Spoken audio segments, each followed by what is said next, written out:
오늘이 미세먼지가 아주 심한 날인데도 이렇게 많은 성도님들이 와주셔서 너무 감사를 드리고요.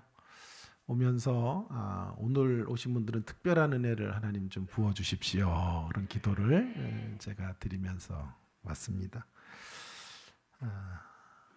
필립 얀시라는 사람이요, 아주 유명한 기독교 저술가인데요. 그가 이런 말을 했어요. 고통은 하나님의 선물, 그러나 아무도 원하지 않는 하나님의 선물이라고 말을 했습니다. 참 짧은 말이지만 의미심장하죠. 고통은 하나님의 선물인데요, 아무도 원하지 않는 하나님의 선물이라고 말씀하고 있어요. 말하고 있죠. 우리 옆에 사람에게 제 고통 좀 가져가세요. 그러면 난리가 날 거예요. 절대 그러면 안 돼요. 자, 고통은 사실 하나님의 선물인데요, 누구도 고통의 자리에 있기를 원하지는 않습니다. 오늘 저는 그런 필립 얀시의 이야기가 그의 개인의 어떤 사색에서 온 것이 아니라 성경으로부터 온 거예요. 성경을 깊이 묵상하는 가운데 고통이 하나님의 선물이구나 하는 것을 깨닫고 이런 말을 이제 글에 적게 된 것일 텐데요. 정말 고통이 하나님의 선물인가 하는 문제에 대하여 함께 말씀을 나누는 가운데 정말 그렇구나라는 것들을 깨닫게 되는 그런 시간들을 가져보기를 원합니다. 많은 사람들은 이 안타깝게도 한나의 이야기를 자녀 출생하는 이야기로 이렇게 생각을 합니다. 한나라고 하는 여인이 아이를 갖지 못하다가 그 아이를 갖지 못하는 현실 가운데 기도를 통해서 아이를 낳게 되었다, 이런 이야기들을 하면서 기도를 통해 출산으로 나아가는 그런 역사를 경험하게 되는 이야기 정도로 아주 단순하게 생각을 하는 것 같아요. 그러나 기도를 우리가 해야 되고 또 기도를 통해서 자녀가 생기는 것, 그것은 참 중요한 이야기예요. 그것은 부인할 수 없는 사실이지만 오늘 본문을 가지고 그런 이야기를 하는 것은 이 본문의 의도와 맞지 않아요. 왜냐하면 자칫 그런 이야기가 많은 분들에게 상처가 될 수가 있어요. 아이를 갖는 것은 기도를 한 사람이고 아이를 갖지 못한 사람은 기도를 하지 않은 사람이다 라는 생각을 하게 만들 수도 있는 것이죠. 얼마나 우리가 성경을 좀 잘못 적용하며 살아가고 있는지 모릅니다. 일반화의 오류라고 말하죠. 일반화. 성경을 그저 일반화시켜서 그것들을 오늘날에 아주 단순하게 적용을 해 가는 것이죠. 아이를 못 가진 사람은 기도가 부족한 사람, 반대로 아이를 많이 가진 사람은 기도가 충만한 사람.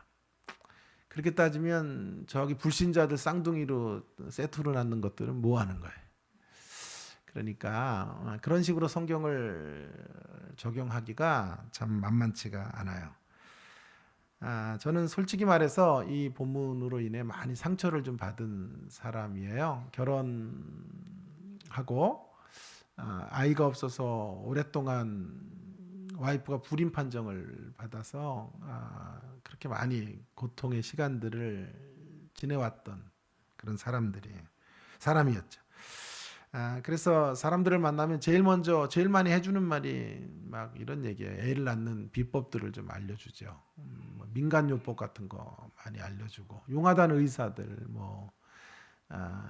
한약들도 많이 저에게 보내주기도 하고, 한의사도 소개를 하고 그랬죠. 또 이런 처방도 내려요. 일찍 자라. 그래서 6시에 자고 12시에 또 자고. 그래도 안 생겨요.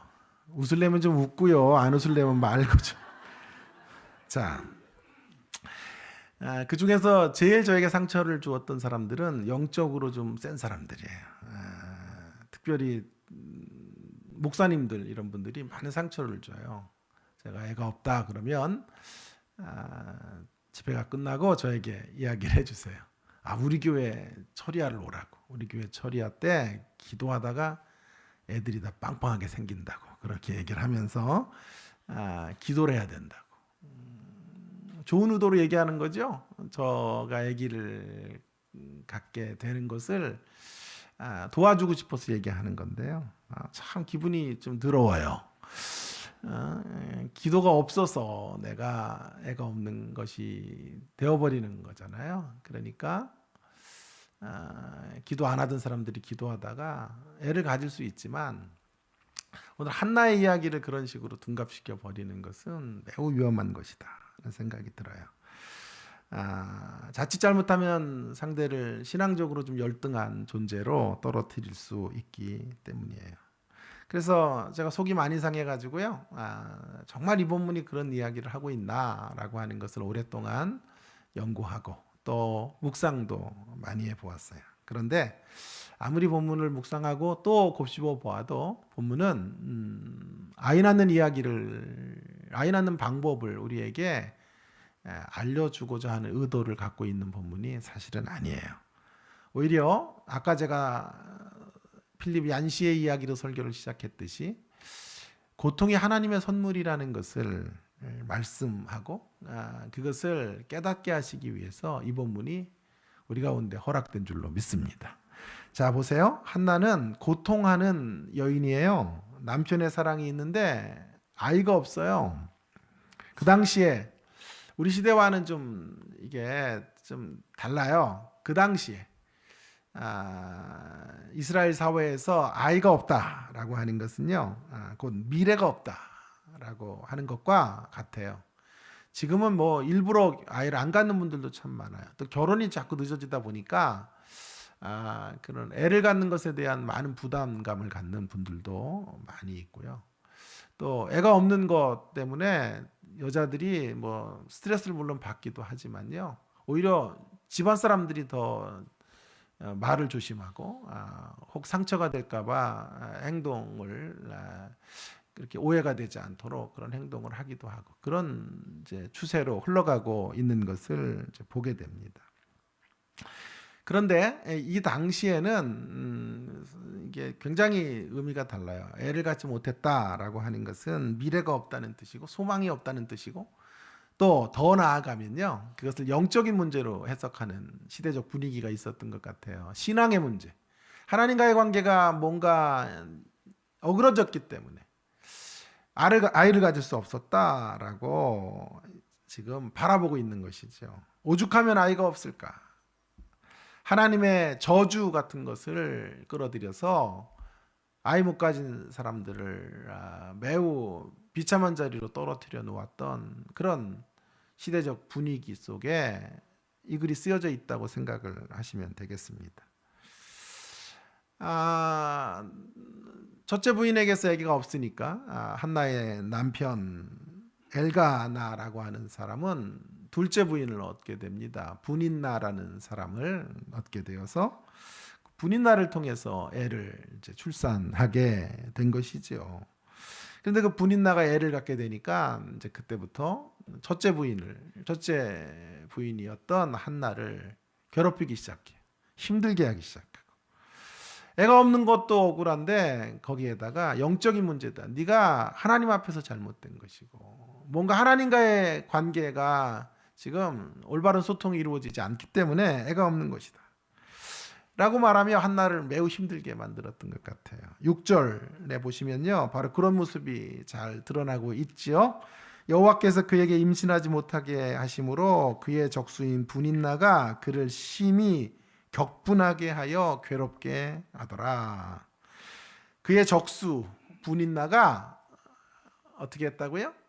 한나를 심히 격분하게 하여 괴롭게 했다. 이 격분하게 하여 괴롭게 했다라고 하는 것은 비단 애가 없는 것에 대하여 뭐 조롱하고 그런 것들로 하찮게 여기는 것만이 아니라 영적인 문제로까지 이 문제를 비약해 가게 된 것이죠.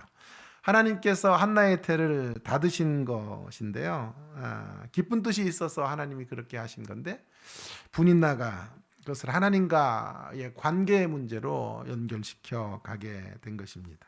여러분, 한나가 얼마나 오랫동안 이 문제 때문에 고통을 갖게 되었는지, 또 그것이 얼마나 한나 개인에게 많은 슬픔이었는지를 한번 우리가 생각해 볼 필요가 있겠습니다.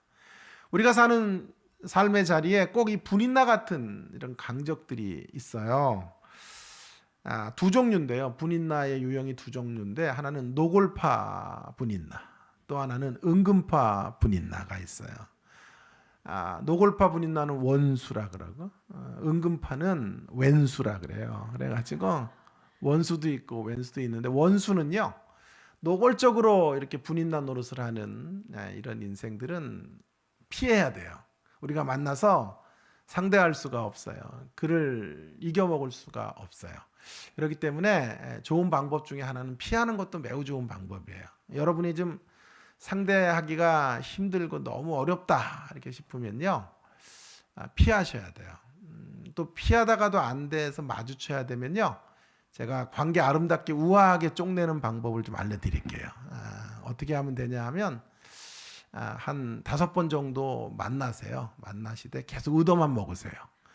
그러면요, 한 5번 정도 만나고 다시는 만나주질 않아요. 그래서 관계가 욕할 필요도 없어. 아주 우아하게. 재미가 없어요. 그죠? 자, 우아하게 웃기지도 않고 유익하지도 않고 그런 이야기를 제가 지금 하고 있는 거예요. 자, 우아하게 관계를 쪽을 내는 방법. 어쨌든 노골적 분인나는, 노골파 분인나는 피하는 게 상책이에요. 그러나 은근파 분인나는 피할 수가 없을 때가 많아요. 가정 안에 남편이 왼수일 때가 있고 아내가 왼수일 때가 있고, 우리 자녀들이 또 이런 분인나 노릇을 할 때도 있는 것이죠. 예를 들어 구역 식구 가운데 한 사람이 자녀가 속을 너무 새기는 거예요. 가출도 여러 번 하고 힘들어 죽을 지경인데 구역장이 전화를 하는 거예요. 집사님, 얘 또 가출했어? 거봐, 11조 안 내서 그래 집사님. 1년 전에 11조 한 번 안 냈지? 하나님이 그런 거 그냥 안 넘기셔. 현대판 분인나가 아닙니까? 염장질을 들이세요? 그렇게밖에 권면을 못합니까?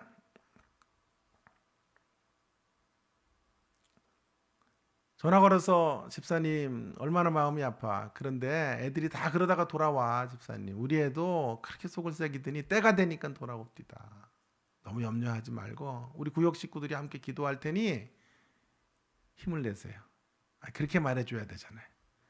11조 1년 뒤에 1년 전에 빼먹은 거, 만약 그런 거로 하나님이 우리를 벌을 주신다면요, 그런 확률은요, 50억짜리 로또 연달아 2번 당첨될 확률보다 작아요. 뭔 얘긴지 재미도 없고 유익하지도 않고. 여러분, 절대로 문제가 있어서 하나님과의 관계가 잘못되어서 고통이 오는 것이 아니에요. 반대로 말하면 내가 편안한 것은 내가 잘 살아서 지금 고통이 없다라는 이야기가 되어버리고 마는 거잖아요. 그리고 우리는 다른 이들의 심판자가 아니에요. 다른 이들의 평가자가 아니에요. 설사 그가 그의 죄 때문에 그런 결과들을 얻는다고 해도 우리는 함께 아파해야 되는 사람이지, 그것들의 시시비비를 가려줄 사람으로 우리는 존재해서는 안 되는 거예요. 자, 그러기에 오늘 본문의 이야기는 이렇게 봐야 돼요. 한나의 고통을, 그 고통이 참으로 유익을 위한 것이고 그 고통이 축복이라는 사실을 역설해 주기 위해서 쓰여진 말씀이다 라고 생각을 하고 읽어야 하는 것입니다. 2가지 정도 생각해 보려고 그러는데요. 첫째로는요, 우리의 고통이요, 한나 이야기를 통해 기도를 만들 수 있으면요, 우리를 기도의 자리로 초대하면 축복이에요. 할렐루야. 여러분의 고통이, 여러분의 아픔이 기도를 만들어주면 축복이에요. 자, 고통의 현실 속에서 한나가 어디로 갑니까? 분인나와 같이 싸우고 힘들어하고